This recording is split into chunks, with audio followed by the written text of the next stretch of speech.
Hi hello வணக்கம், welcome back to my channel Jay's wellness world.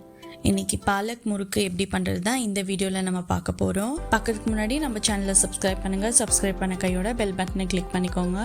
அப்போ தான் நான் போடுற வீடியோஸ் உங்களுக்கு ரெகுலராக நோட்டிஃபிகேஷனில் வரும். பாலக் முறுக்குக்கு ஒரு கட் பாலக் எடுத்து வச்சுருக்கேன். ஒரு கப் முறுக்கு மாவு, பொட்டுக்கடலை மாவு, அது ஆப்ஷனல் தான். பாலக்கீரையை நல்லா வாஷ் பண்ணுங்க. வாஷ் பண்ணிவிட்டு இது நம்ம ஒரு மிக்ஸ்டர் ஜாரில் சேர்த்துக்கலாம். நல்லா பிளெண்ட் பண்ணிக்கோங்க. ஸோ இந்த பிளெண்ட் பண்ண பேஸ்ட்டை ஃபில்டர் பண்ணிக்கோங்க.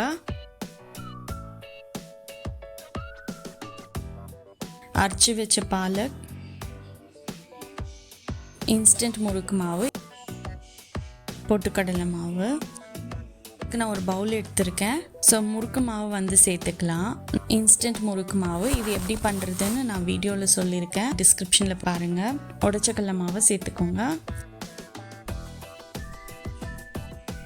இதுக்கு தேவையான அளவுக்கு உப்பு சேர்த்துக்கோங்க.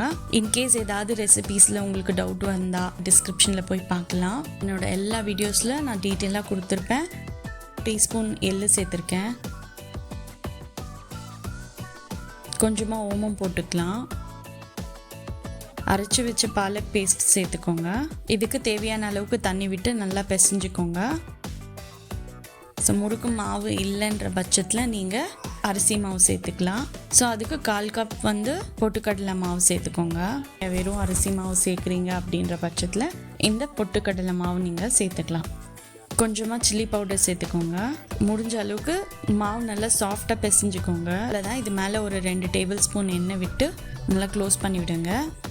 அதுக்குள்ளே நம்ம இது முறுக்கு எப்படி சுடுறதுன்னு பார்க்கலாம் வாங்க. அதுக்கு நான் ஒரு கடாய் எடுத்திருக்கேன். தேவையான அளவுக்கு எண்ணெய் விட்டுக்கலாம். எண்ணெய் காஞ்சதும் ஸ்டவ்வை மீடியம் ஃப்ளேமில் வச்சுக்கோங்க. நீங்கள் எதில் முறுக்கு செய்கிறீங்களோ அது கொஞ்சமாக எண்ணெய் விட்டு இந்த மாவு உள்ளே ஸ்டஃப் பண்ணிக்கோங்க. உங்களுக்கு எந்த ஷேப்பில் வேணுமோ அந்த ஷேப் முறுக்கு மாவை பிழிஞ்சு விட்டுக்கலாம். ஸோ எண்ணெய் காஞ்சதும் ஒன்றா எண்ணெயில் சேர்த்துக்கோங்க.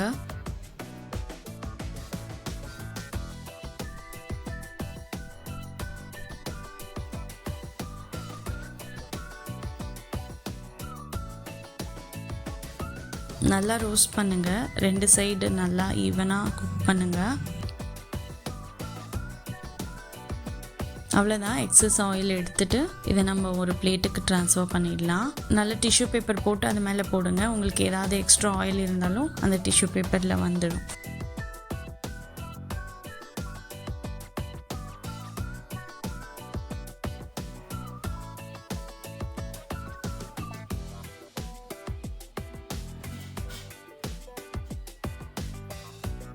ரொம்பவே ஹெல்த்தியான பாலக் முறுக்கு ரெடி ஆயிடுச்சு. இந்த ரெசிபியை வீட்டில் ட்ரை பண்ணிவிட்டு எப்படி இருக்குன்னு கமெண்ட்டில் சொல்லுங்கள். தேங்க்யூ ஃபார் வாட்சிங். இன்னொரு வீடியோவில் உங்களை சந்திக்கிறேன்.